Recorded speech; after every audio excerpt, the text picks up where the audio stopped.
사울의 아들 이스보셋은 아브넬이 헤브론에서 죽었다 함을 듣고 손에 맥이 풀렸고 온 이스라엘이 놀라니라.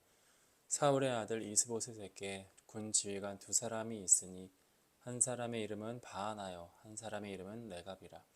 베냐민 족속 브에롯 사람 림몬의 아들들이더라. 브에롯도 베냐민 지파에 속하였으니 일찍이 브에롯 사람들이 깃다임으로 도망하여 오늘까지 거기에 우거함이었더라. 사울의 아들 요나단에게 다리 저는 아들 하나가 있었으니 이름은 무비보셋이라. 전에 사울과 요나단이 죽은 소식이 이스라엘에서 올라올 때 그의 나이가 5살이었는데 그 유모가 안고 도망할 때 급히 도망하다가 아이가 떨어져 절게 되었더라. 브에롯 사람 림몬의 아들 레갑과 바하나가 길을 떠나 별이 쬐을 때쯤에 이스보셋의 집에 이르니 마침 그가 침상에서 낮잠을 자는지라. 레갑과 그의 형제 바하나가 밀을 가지러 온 채하고 집 가운데로 들어가서 그의 배를 찌르고 도망하였더라. 그들이 집에 들어가니 이스보셋이 침실에서 침상 위에 누워 있는지라. 그를 쳐 죽이고 목을 베어 그의 머리를 가지고 밤새도록 아라바 길로 가 헤브론에 이르러 다윗 왕에게 이스보셋의 머리를 드리며 아뢰되 왕의 생명을 해하려 하던 원수 사울의 아들 이스보셋의 머리가 여기 있나이다. 여호와께서 오늘 우리 주 되신 왕의 원수를 사울과 그의 자손에게 갚으셨나이다 하니 다윗이 브에롯 사람 림몬의 아들 레갑과 그의 형제 바하나에게 대답하여 그들에게 이르되 내 생명을 여러 환난 가운데서 건지신 여호와께서 살아계심을 두고 맹세하노니 전에 사람이 내게 알리기를 보라 사울이 죽었다 하며 그가 좋은 소식을 전한 줄로 생각하였어도 내가 그를 잡아 시글락에서 죽여서 그 소식을 전한 갚음으로 삼았거든. 하물며 악인이 의인을 그의 집 침상 위에서 죽인 것이겠느냐. 그런즉 내가 악인의 피 흘린 죄를 너희에게 갚아서 너희를 이 땅에서 없이 하지 아니하겠느냐 하고 청년들에게 명령하며 곧 그들을 죽이고 수족을 베어 헤브론 못가에 매달고 이스보셋의 머리를 가져다가 헤브론에서 아브넬의 무덤에 매장하였더라. 아멘. 네, 죄송합니다. 처음에 제가 마이크를 안 켜가지고 기도 안 들리셨죠? 오늘 말씀은 사무엘 하 4장의 말씀인데요. 사울의 아들이었던 이 이스보셋이 죽게 되는 것으로 이제 내용이 시작됩니다. 앞에 이제 사무엘하 3장을 보면은 이제 이런 내용이 이제 기록하고 있죠. 이제 사무엘하 3장에서는 북이스라엘의 실질적인 이제 통치자였던 아브넬이 이제 불화를 일으키고 이제 다윗과 정치적 야합을 이제 이루면서 다윗 왕가가 이제 강성해지는 이제 상황이 이루어지는데요. 그런데 이 아브넬이 요압에 의해서 죽게 돼요. 이 아브넬의 죽음에 대해서 이제 다윗이 애도를 하기도 하는데, 그리고 이제 갑자기 또 4장에서는 또 이제 하나의 또 다른 어떤 사건이 이제 기록됩니다. 이제 사울의 아들인 이 이스보셋이 이제 죽게 되는 이제 사건인데요. 이제 3장에서 등장하는 이 아브넬과 이 사울의 아들인 이스보셋은 이 사울 왕가의 재건을 이제 준비했었던 것 같아요. 그런데 이제 불과 그 두 명이 출범한 지 2년 만에 둘 다 살해당하고 마는 사건이 등장하게 된 거죠. 자, 그런데 여기에서 이 아브넬의 죽음과 이 아스보셋의 죽음이 조금 다른 것이 있어요.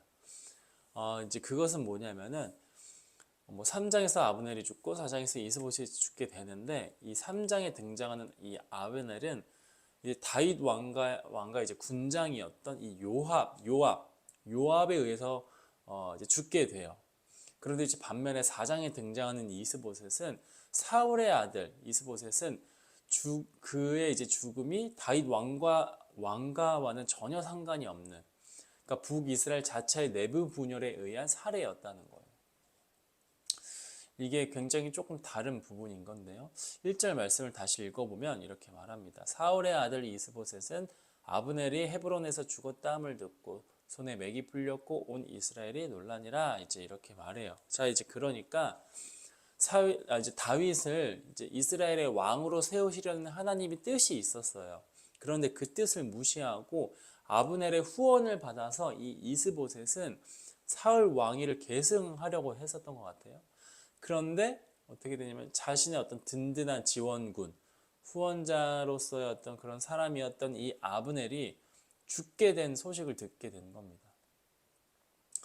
이 4장 1절에서는 매우 지금 짧게 그냥 뭐 이렇게 됐다, 죽었다, 뭐 힘이 빠졌다 정도로만 얘기를 하지만 사실 이 이스보셋이 얼마나 큰 충격에 빠졌는지에 대해서 우리가 좀 살펴볼 필요가 있는데요. 우리가 여기서 보는 것, 이제 너무나도 당연하고 인정할 수밖에 없는 어떤 그 인생의 법칙이라고 해야 되나요? 뭐 그런 거라고 해야 되나요? 어쨌든 인생의 법칙이 등장하는 것 같아요. 하나님이 아닌 다른 것을 의지하였을 때, 세상의 다른 것을 의지하였을 때 우리가 진짜 얼마만큼 무너질 수 있는가, 이것이 1절에서 가지고 있는 내용인 것 같아요. 우리가 하나님이 아닌 다른 세상의 것들, 뭐 그런 뭐 돈, 뭐 이런 것들을 이제 의지할 때 사실 넘어질 때가 있잖아요. 그것으로 인하여서 모든 것을 잃게 되는, 정말 세상의 그 나락을 가게 되는 어떤 이런 이런 인생의 어떤 법칙을 우리가 너무 잘 알고 있는 것 같아요. 우리 살면서 그러잖아요. 꼭 이거여야만 해. 뭐 이거 아니면 안 돼. 이거 없이 난 살 수 없어. 이것만이 하나님의 뜻이야. 뭐 말하고 생각하고 확신하는 것들이 있잖아요. 그런데 그 모든 것들로 인하여서 우리는 넘어지게 될 수밖에 없는 거예요. 그것으로부터 힘을 잃어버릴 수밖에 없는 것 같아요. 그것이 뭐 사람이 되었던, 뭐 돈이 되었던, 뭐 자리가 됐든 미래가 됐든 뭐든지 간에 마찬가지인 것 같아요. 그것을 의지하고 기대했다가 이렇게 이스보셋과 같이 그 아브넬만 믿어왔었잖아요. 지금 같이 개혁하고, 뭐 개혁 말 좋아요, 개혁이지, 반역하고 다시 또 뭐 그 사울 왕가를 이어받아서 나라 되찾고 막 이러려고 했던 거 아니에요. 그런데 든든하게 함께 할 수 있는 그 유일한 누군가가 지금 죽게 된 거예요. 여러분, 한두 번 아니잖아요. 하나님이 아닌 다른 것을 선택했었을 때 우리는 사실 늘 이런 결과를 얻지 않습니까?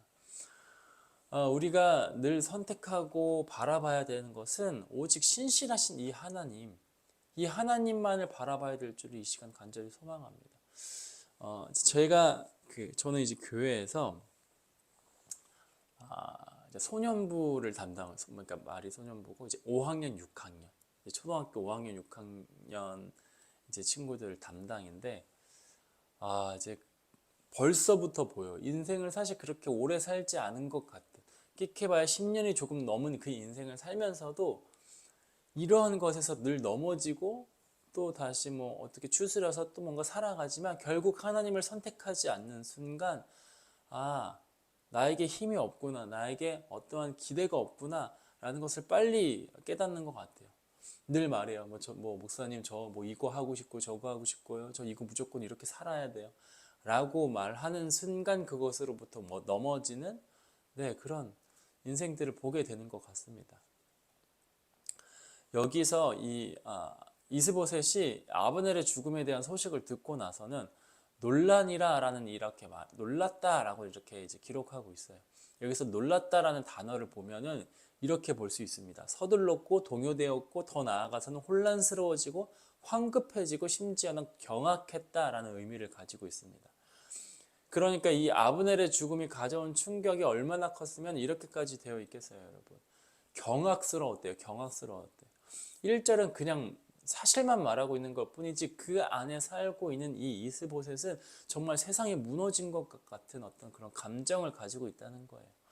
아브넬이 죽음으로 가져온 이 충격이 이 이스보셋에게는 얼마나 컸으면 경악했다고 말합니까? 여러분, 우리가 잘 알잖아요. 세상을 살다가 뭐 넘어졌어. 아니, 분명 그거는 왜 이제 사기당하면 약간 그러지 않아요? 사기가 사기인 것을 알기 전까지는 그것이 정말 이제 인생을 필 수 있다, 이렇게 살 수 있다라는 확신과 어떤 기대감을 가지고 있는데 정말 그게 정작 그 결론은 그것이 이제 사기였을 때 얼마나 큰 우리가 충격을 받습니까?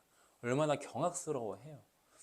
그런데 여러분, 잘 생각해 보면 경악스러울 것도 없어요. 왜냐하면 당연한 결과거든요.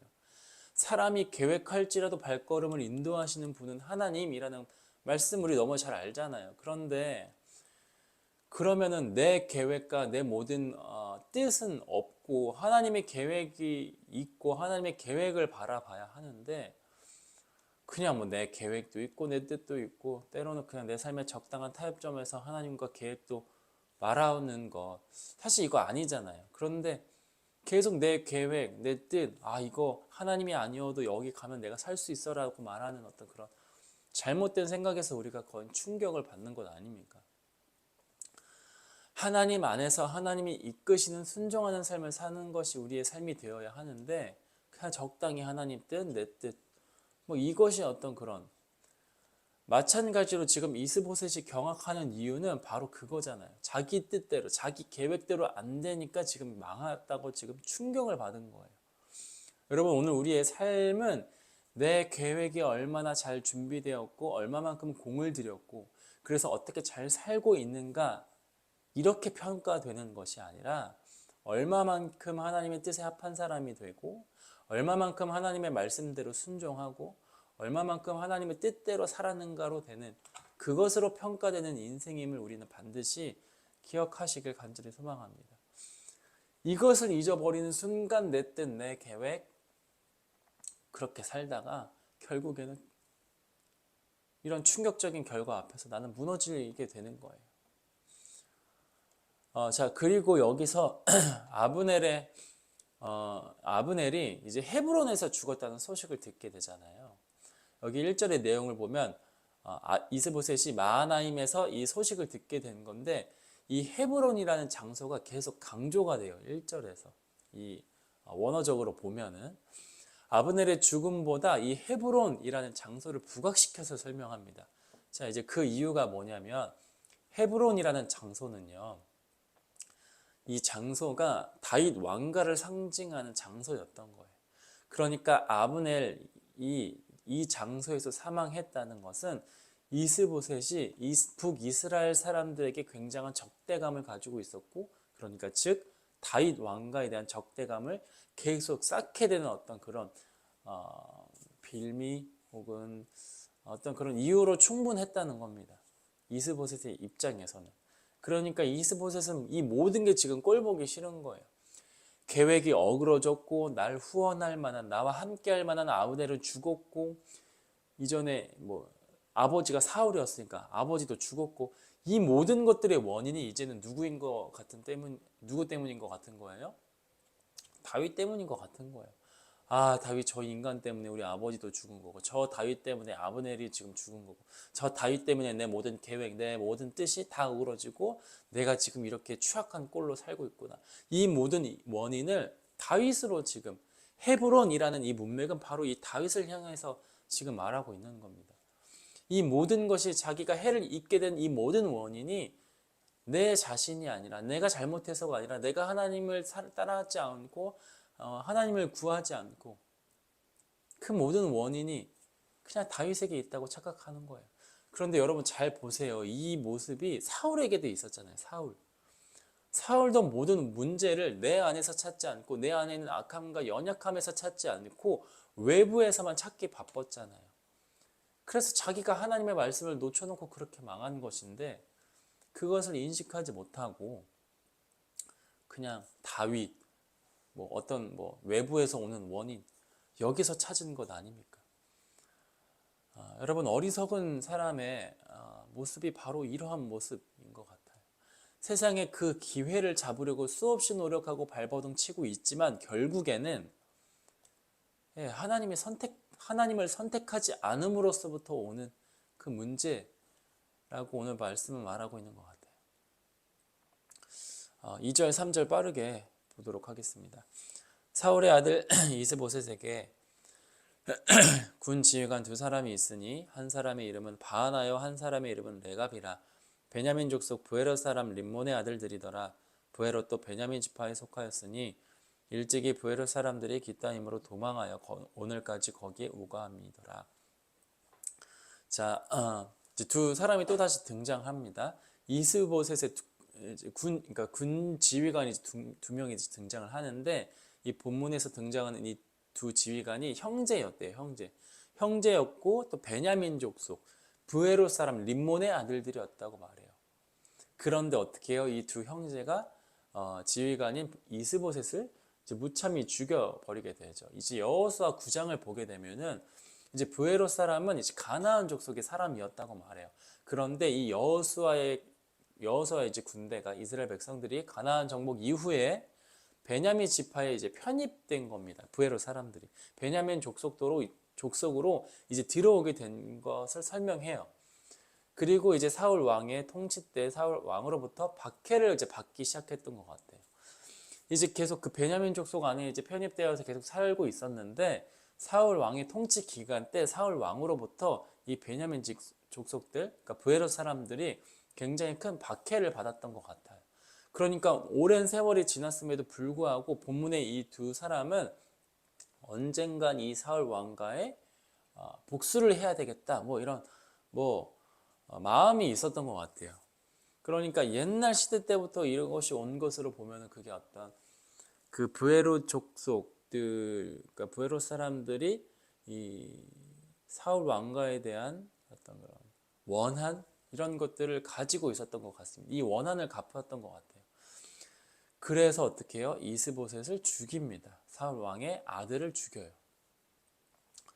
자, 그런데 이렇게 끝나는 것 같아 보이는데 4절이 굉장히 재미있어요. 사울의 아들 요나단에게 다리 저는 아들이 하나가 있었으니 이름은 무비보셋이라. 전에 사울과 요나단이 죽은 소식이 이스라엘에서 올 때 그의 나이가 5살이었는데 그 유모가 안고 도망할 때 급히 도망하다가 아이가 떨어져 절개되었더라. 자, 갑자기 또 무비보셋이라는 사람이 등장을 합니다. 자, 그렇게 이스보셋이 죽었는데 갑자기 4절에서는 무비보셋이라는 요나단의 아들, 그러니까 사울의 손자 정도로 볼 수 있는 이 사람이 등장을 해요. 갑자기 4절에서 뭐 아브넬 죽고 이스보셋 죽고 라고 막 이야기를 하다가 갑자기 다 죽으니까 무비보셋이 등장을 합니다.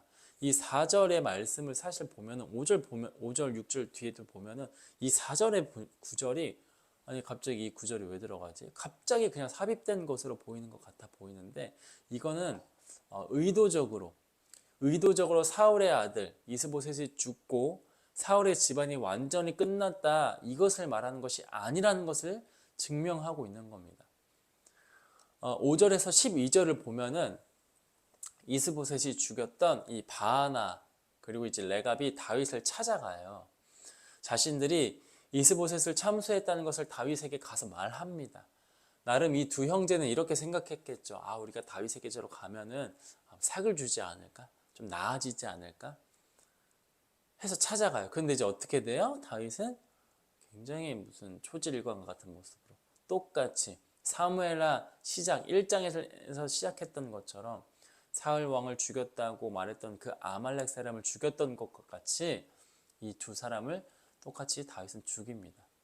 7절부터 좀 빨리 읽어볼게요. 그들이 집에 들어가니 이스보셋이 침실에서 침상위 위에 누워있는지라 그를 쳐 죽이고 목을 베어 그의 머리를 가지고 밤새도록 아라바 길로 가 헤브론에 이르러 다윗 왕에게 이스보셋의 머리를 들이며 아뢰되 왕의 생명을 해하려 하던 원수의 아들 이스보셋의 머리가 여기 있나이다. 여호와께서 오늘 우리 주 대신 왕의 원수를 사울과 그의 자손에게 갚으셨나이다 하니 다윗이 브에롯 사람 림몬의 아들과 레갑과 그의 형제 바하나에게 대답하여 그들에게 이르되 내 생명이 여러 환난 가운데 건지신 여호와께서 살아계심을 두고 맹세하노니 전에 사람이 내게 알리기를 보라 사울이 죽었다 하며 그가 좋은 소식을 전하는 줄로 생각하였어도 내가 그를 잡아 시글락에서 죽여서 그것을 그 소식을 전한 가품으로 삼았거든. 하물며 악인이 의인을 그의 집 침상 위에서 죽이겠느냐. 그런즉 내가 악인의 피 흘린 죄를 너희에게 갚아서 너희를 이 땅에 없이 하지 아니하겠느냐 하고, 여기까지만 읽어보겠습니다. 자, 그리고 12절을 보면은 사람들을 시켜서 그들을 죽이고 이제 헤브론 목가에 매달고 이제 이스보셋의 머리는 가져오고 이제 아브넬의 무덤에 있는 곳에 같이 매장하는 이제 내용이 이제 기록되어 있죠. 자, 그러니까 사무엘하 1장에서부터 이 사울의 죽음을 보면은 이 다윗이 어떠한 사람인지 사실 굉장히 잘 알 수 있는 것 같아요. 사울의 죽음에 대해서 이제 아말렉 사람이 다윗에게 나왔을 때 오히려 아말렉 사람에게 이렇게 말하잖아요. 너가 뭔데 하나님이 기름 부어서 세우신 그 왕을 너가 죽이냐? 라고 다윗이 분노하고 그 아말렉 사람을 죽여요. 마찬가지로 그 두 사람, 자신이 사울의 아들을 죽였다고 하는 그 두 사람을 마찬가지로 죽입니다. 여러분, 이 사무엘하 1장부터 5장의 말씀은요, 사울이 죽고 다윗이 이스라엘의 왕으로 즉위하고 수도를 헤브론에서 예루살렘으로 옮기기 시작하는 어떤 사건들을 이제 다루고 있어요. 그런데 그 과정에서 사울 가문의 내분과 반역, 그리고 다윗에게 어떻게든 빌붙여서 잘 보이려고 하는 찾아오는 그런 기회주의자들이 여러 번 등장해요. 오늘 이 말씀을 통해서 저는 이걸 좀 말하고 싶어요. 세상에서는 굉장히 많은 기회주의자들이 있는 것 같아요.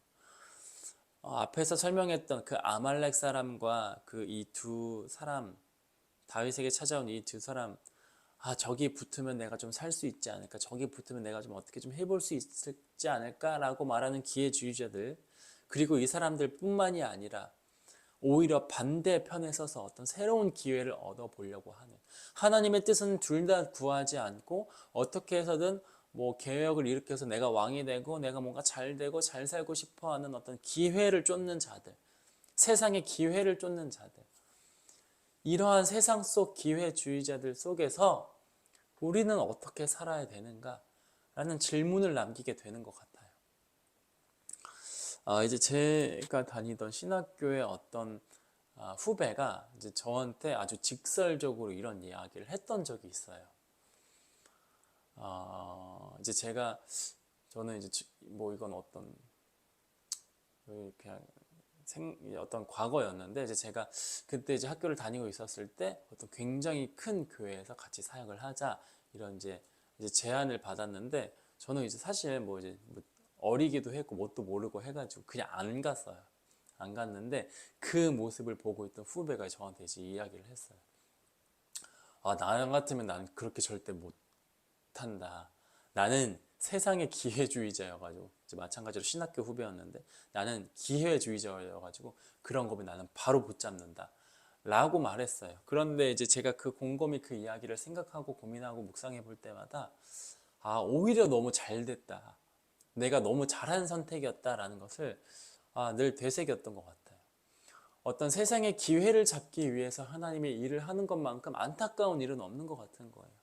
우리가 하나님의 일을 한다고 하고 하나님을 쫓는다고 말하고 하나님과 동행하고 하나님을 붙잡는, 하나님의 말씀을 순종하는 삶을 산다고 말하는데, 그것을 그냥 세상의 기회로 잡으려고 하는 어떤 그런 안타까운 마음이 나에게 그나마 있지 않아서 너무나도 감사하다.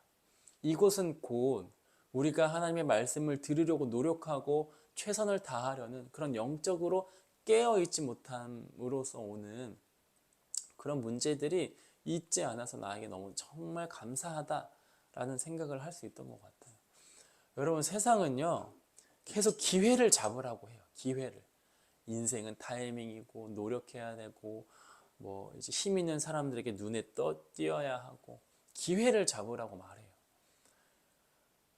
그런데 여러분, 우리가 세상을 살아가는 그 힘이 그 세상의 힘을 가지고 있는 사람들에게 눈에 띄어서 우리가 살아가는 겁니까? 우리가 살아가는 방법, 그 유일한 방법은 하나님의 말씀을 듣는 그런 영적으로 깨어있는 그런 삶을 살아야 되는 것 아니에요? 하나님이 분명한 어떠한 계획을 가지고 있다면 우리는 그것을 깨닫지 못하지만 신실하신 하나님을 의지하고 신실하신 하나님을 기대하면서 우리는 그냥 영적으로 깨어 있어서 하나님의 말씀에 그때마다 순종하며 살아가야 되는 거 아니에요? 이게 우리의 힘, 우리의 자랑이 되어야 되는 거 아니에요?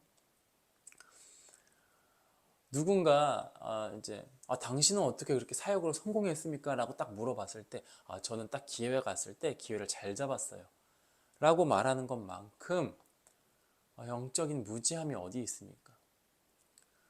성공하지 못하였을 때도 당신은 왜 이렇게 힘들게 사역했습니까? 라는 질문을 받았을 때도 저는 하나님의 뜻을 향하여서 하나님의 말씀을 붙잡고 살다 보니 이렇게 살게 되었습니다. 비록 내 삶이 이렇게 조금 비천하고 우울할지라도 하나님의 말씀을 붙잡는 것 자체만으로도 우리는 성공하는 것 아닙니까? 이러한 영적인 문제를 우리가 날마다 붙잡고 살아가기를 간절히 소망합니다. 기도함으로써 영적인 문제를 해결하길 원해요. 세상의 기회주의자들처럼 그런 것들 쫓는 거 말고 그냥 하나님을 붙잡길 간절히 소망합니다. 세상은 어때요? 하나님의 뜻에 반역하고 하나님의 세우신 뜻을 바꿔보려고 노력하잖아요. 하나님의 뜻과 반대되는 편에 서서 그 기회를 잡으려고 하잖아요.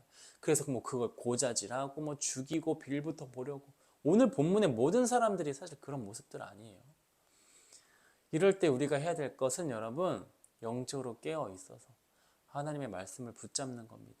하나님의 말씀을 붙잡고 그 소망을 알아가서 하나님의 합한 자로서 살아가는 겁니다. 오늘 이러한 것을 묵상함으로써 오늘 하루를 하나님 앞에 나아가는 저와 여러분들이 되기를 이 시간 간절히 소망합니다. 우리 시간 받은 말씀을 놓고 함께 기도하며 나아가겠습니다.